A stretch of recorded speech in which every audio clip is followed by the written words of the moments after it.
This episode was previously recorded in front of an imaginary studio audience. Time for Fun Knife Friday! Alright, hi all you knife chatters out there. Your old pal Skip the Show coming back at you again from the Volcano Club. It's another Fun Knife Friday, and we got a great show in store for you this week. We're going to talk about something really fun. And well, it's also kind of a seasonal specific fun because we have just finished summer. Summer is done. It is in the books. It is over with. We are moving into the autumn, heading into winter. And you know what that means?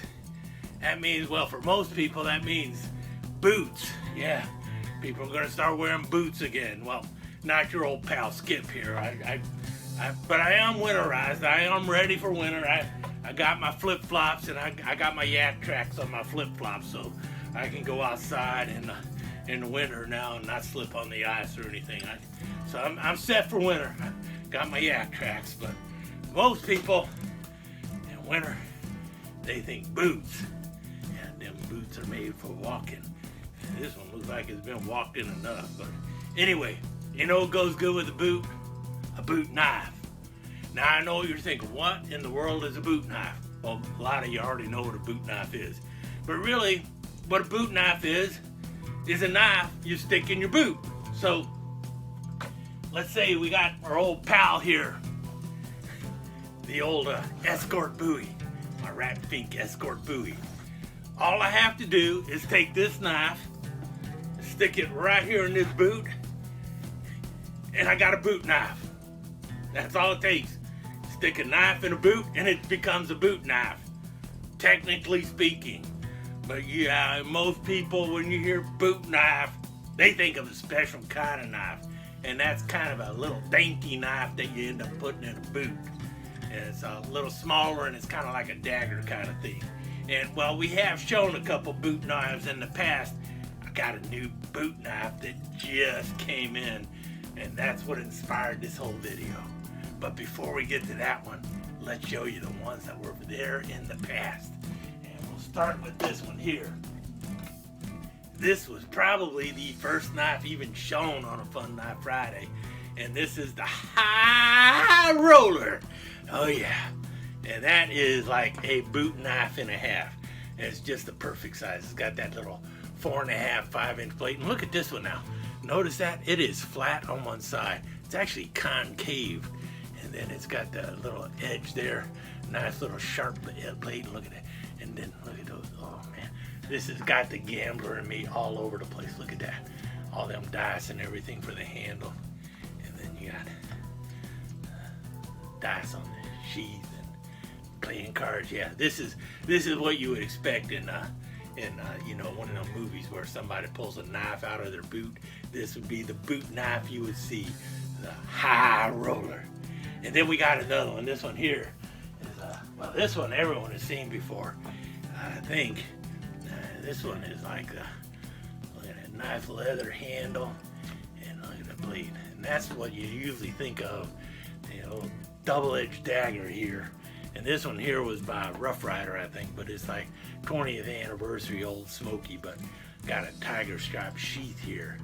So that, this would have been one of those knives that somebody, Vietnam, would have hidden their boot, hoping to not get it found and pull it out and, use it for damage and stuff like that. So they got that one there. That is a cute little knife. I keep wanting to take off the etching on there because I think it'd even look better that way. And this knife, this has been around like forever. I think Parker first came out with it. I think they might still be making, somebody might still be making one of these. This is just a really classic knife. And it's always sold as a boot knife, but the sheath that it came with was not a boot knife sheath. Most boot knife sheaths kind of have a snap or something to actually snap it onto the sheath, one of them clips like a belt clip or something. So that's usually the other thing you see in a boot knife. Now, hold on a sec. This brief public service announcement is brought to you by The Don't Get Eaten by a Bear Foundation, in partnership with Knife Chats with Tobias and Skip Deshau's Volcano Club. Yee howdy, boys and girls. It's your old pal Yakima Bob, and I'm here with my good friend Jackalope Jake. Say hi, Jackalope Jake. Hi, Jackalope Jake. No, say hi to the boys and girls, Jake. Oh, hi, boys and girls. That's better. Now, for those who are not familiar with us, Jake and I are the spokes team for the Don't Get Eaten by a Bear Foundation. And we have been running the numbers, and we have found a surprising statistic that they don't usually report on the news. And that has to do with who gets eaten by bears. And surprisingly, there's one group of people who seem to be protected from bear attacks. And it's not just people who stay in their houses, because bears actually attack people in their houses too. Ain't that right, Jake? That's right, Bob. Yeah. The people we have discovered who have never been eaten by bears are subscribers to Knife Chats with Tobias. That's correct. There has yet to be a single subscriber to Knife Chats with Tobias who have been eaten by bears. So my suggestion to you is, if you do not want to be eaten by bears, subscribe to Knife Chats with Tobias. And better yet, become an active subscriber. Ring that bell, leave comments, and share posts and stuff like that. That way the bears will know that you are a subscriber to Knife Chats with Tobias, and you won't be eaten.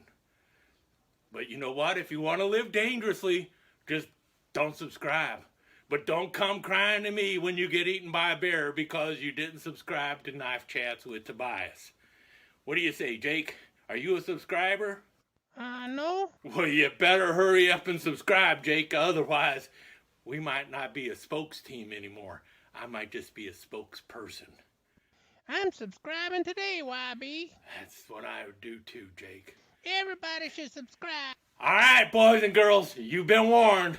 If you want to live and don't get eaten by a bear, then I suggest subscribing to Knife Chats with Tobias.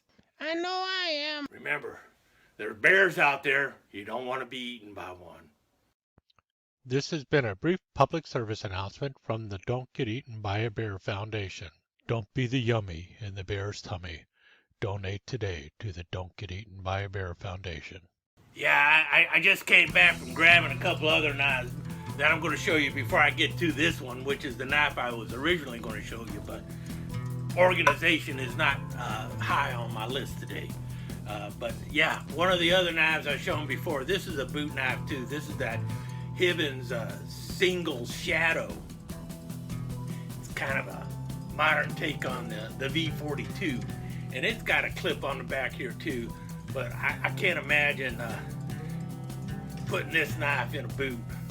I guess you could, or you could wear it down there by your leg. I guess that would be the best thing you could do, and that's usually what they're thinking about with a boot knife, is worn down on the leg somehow. So it could be your sock knife if you got a SOC, S-O-C-K, not SOG, S-O-G, which, by the way, stands for Studies and Observation Group.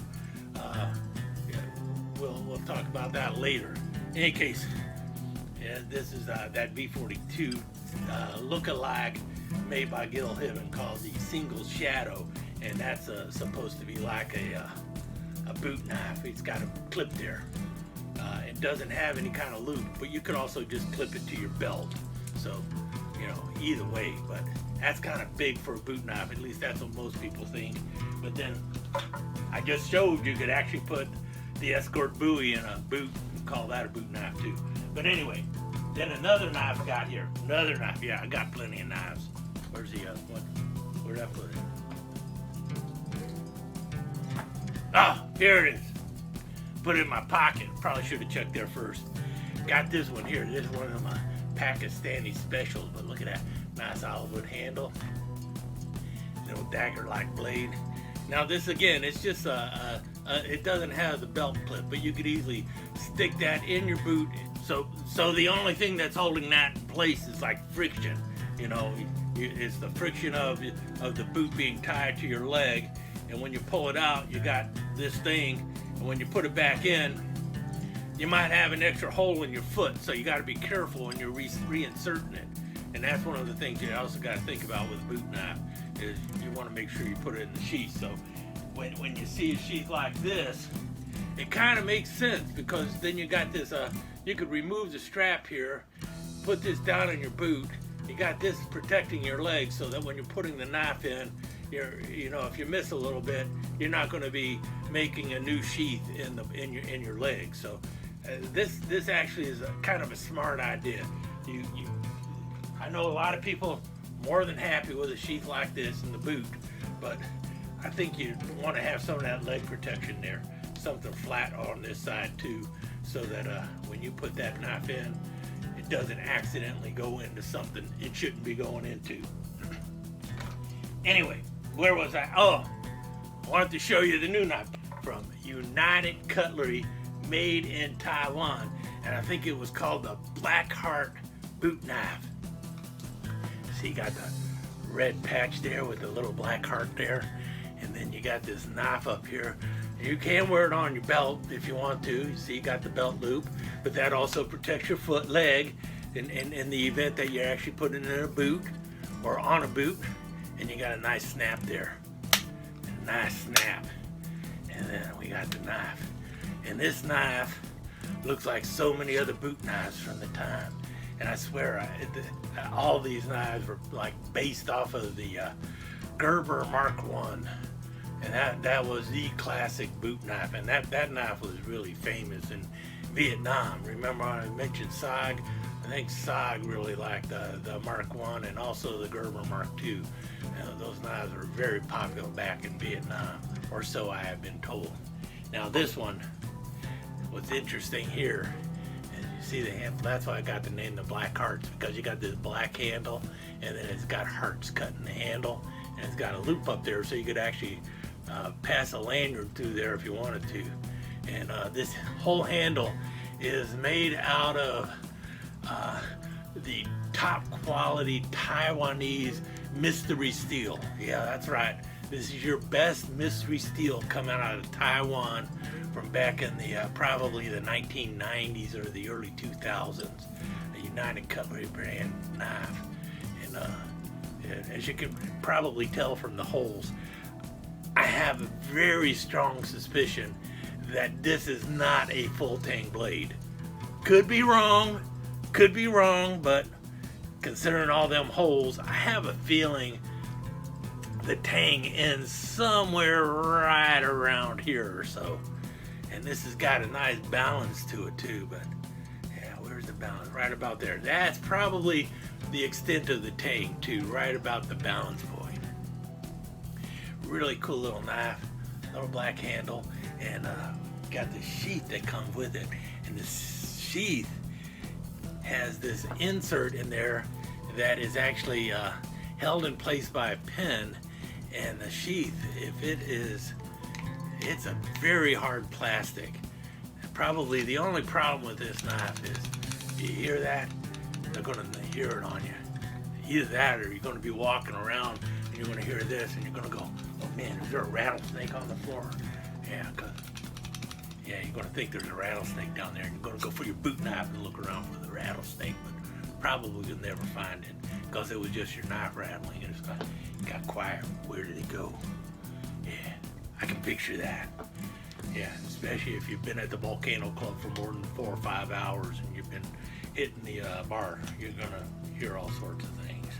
But the other cool thing about this knife though is here, if you open this up, it's got this itty bitty knife here, little itty bitty knife, a little shiv you could say, and it's got 3 hearts in the handle there too. Now this one I think is probably more dangerous to the user than the person, because there's no guard here or anything else, and this blade is like little sharp, little needle-like sharp, pointy, and got an edge there.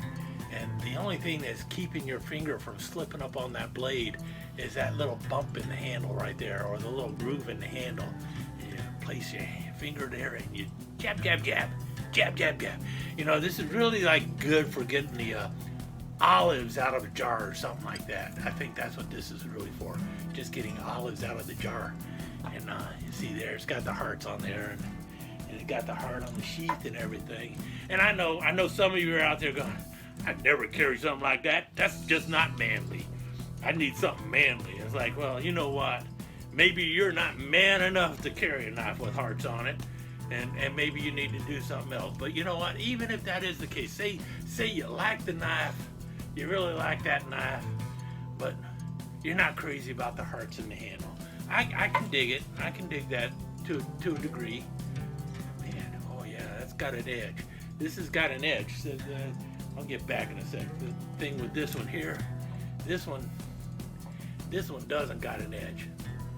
This one has no edge. Edge, no edge. But look at the size of the blade, about the same. But now let's say you like this one because it's got that stacked leather handle and the brass pommel. And this one, you could like it. You kind of like that metal handle, but you just don't like the hearts on there. Well, it's a black handle. You know what you can do? Get some black duct tape. Cut yourself a piece off.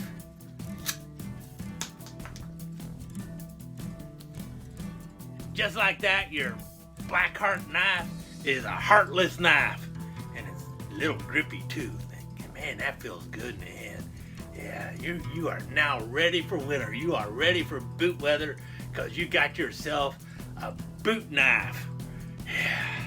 Or, in my case, still got a flip-flop knife. But now my flip-flop has yak tracks on it. Yeah. Tell me, is that not a fashion statement? Oh yeah.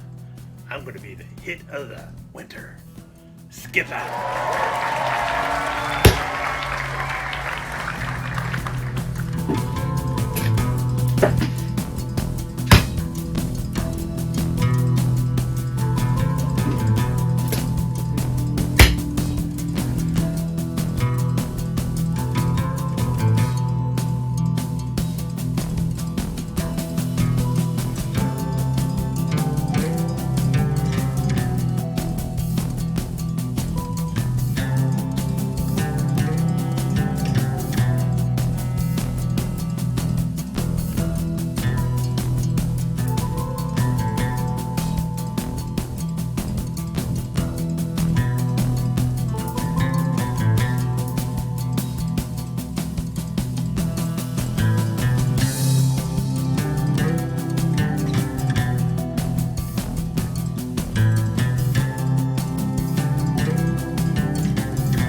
Been your old pal Skip the Show.